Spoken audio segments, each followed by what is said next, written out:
Hello, my name is Ruguru, and on this space, I'm going to be talking about books in African literature that I love, some that I hate, but altogether books that have some influence or impact in my life or how we perceive African literature. I learned about colonialism a lot later than I should have.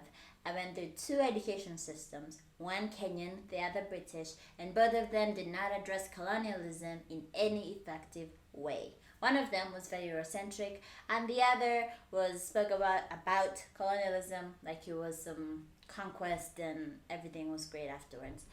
And so when I found out about colonialism in uni, I was very devastated. I was very distorted. So I went to my uni professor, who was Kenyan, and I spoke to him, and he said to me, "Ruguru, wenda kumenya uhoro wa kuria umite, thoma mabuku tu. O kahora, kahora." So he gave me he gave me several books to read as recommendations. But the one that I read has been very significant to me, and that's why I'm going to talk about it today. And the book is Decolonising the Mind by Ngugi wa Thiong'o. This book, it was published in 1980s. My copy, I think, is in 1986 by East African Educational Publishers. And in this book, Ngugi reflects on what African literature is. And he starts off by talking about the cultural bomb. And the cultural bomb is what basically is the cultural impact of colonialism. And he talks about how things like, inferiority complexes and how we don't like ourselves, we don't like our languages, how we don't speak our languages, or at least they're secondary to colonial languages. And he also talks about how this culture bomb causes us to even question the moral rightness of struggle, which I thought was a very interesting point, because sometimes when I talk about colonialism, not everybody seems to want to talk about it. Not everyone seems to think like this is something timely or necessary. Sometimes they just outwardly, that's in their past, that's not something that needs our attention, move with the times. But I think that's just terrible. But anywho, it happens. It's a cultural bomb, literally. But yeah, Mzengwe, he goes and, one of the good things I like about the book and about how he writes is that he acknowledges that obviously a lot of the times those people or thinkers who talk about African literature do it in English. Guilty. I know that's something that people usually use against them. So sometimes I'll go to someone and I'll be like, oh, he says this and he says this. And people will say, oh, why does he do it in English? Why does this happen? But I'm usually very defensive because, I say, sometimes when you just keep saying things like, oh, why does he do it? And tell us to do it, not to do it. But I think sometimes that's just an excuse to not actually listen to what's being said and do what's being said. But yeah, so he talks about, just the politics of language in Africa. And he starts off by also addressing how when we talk about Africa, people always talk about it in linguistic ways. So, but in relation to colonialism. So you have the English-speaking Africa, French-speaking Africa, anyone who colonized us, Africa. And so he talks about how that's kind of ridiculous, really. Like, where is the space for African languages? And then, from there, he starts to ask all these important questions. He has all these rhetorical questions throughout the book that I think are really effective, and some of them I still think about up to this day. And some of those questions are, essentially the biggest one: what is African literature? He talks about going to Makerere University, and there's this kind of conference where all these writers from Africa are there, and but it was only for African writers in English, which, oddly enough, I think even today, when you Google or if you look up African literature, most of it will be in English. There's obviously literature in all sorts of African languages, but it's just not out there. It's rarely addressed.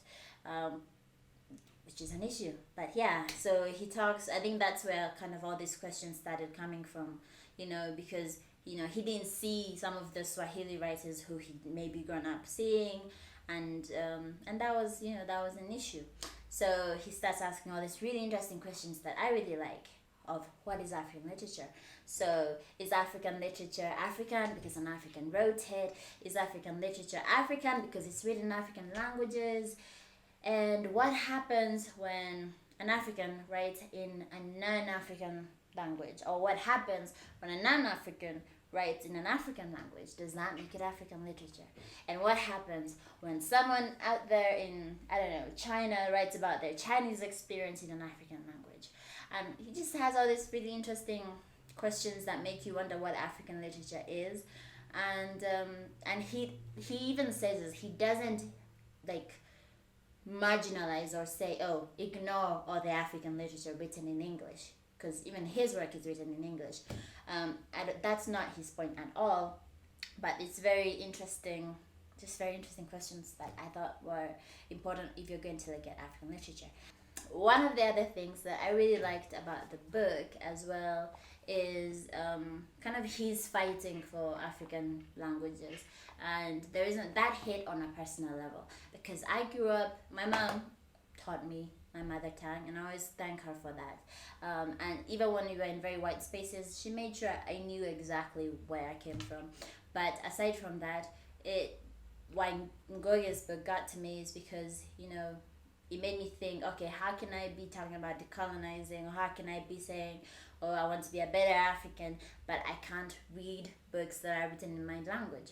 For instance, I can read this back, front, I can talk about this at all and read this without having to call anyone and ask them what it means.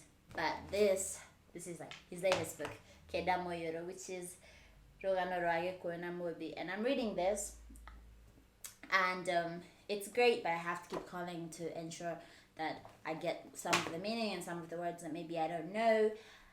But yeah, so it made me acknowledge that to learn and to even really engage with African literature, I also have to learn African languages.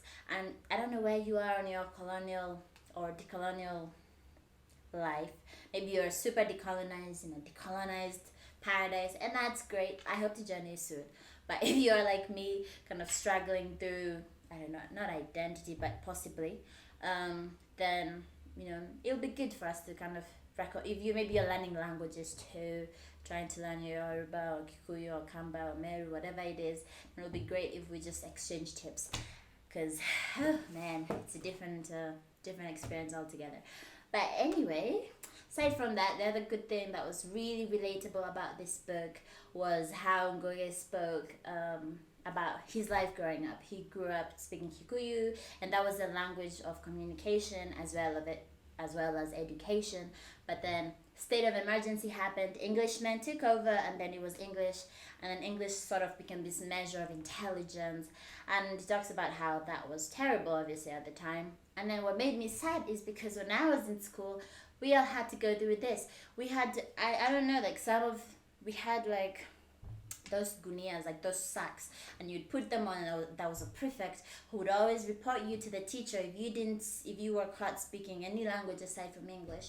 And we had like, I'm a donkey, I can't speak English, I'm a fool, I can't speak English. And I think that is abuse on the part of the Kenyan education system. It teaches you to hate yourself before you even know yourself. It teaches you that everything that you've come from is bad, it's impure, it's lesser, and it just teaches you to basically become English. And I think that's just the whole point of the system. It's just built to destroy you and just mold you however it wants to mold you, and I think that's very wrong. And so I feel like even the education system, this book just addresses that on so many levels, and I find it to be essential, especially if you've been through the education system in Kenya. I think this is important to read and just kind of have some closure. I think it's necessary. My only critique about this book is that it's academic but he's in academia, so kind of getting some of the ideas out to people who need it and people who might not necessarily be interested in this might be hard, but I think we just have to get started on it and read it.